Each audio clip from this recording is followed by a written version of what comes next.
తెలంగాణ బిడ్డలను చెప్పుకునే కేసీఆర్ కృష్ణానదీ జలాలను అప్పనంగా ఆంధ్రకు తరలించడంలో కీలక పాత్ర పోషించారని సీఎం రేవంత్ రెడ్డి ఎద్దేవా చేశారు.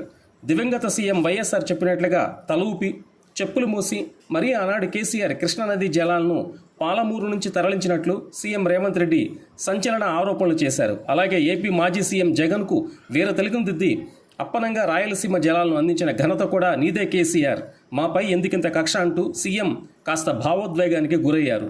నారాయణపేట బహిరంగ సభలో సీఎం మాట్లాడుతూ వైఎస్ జగన్ పేర్లను ఉచ్చరించి సంచలన వ్యాఖ్యలు చేశారు.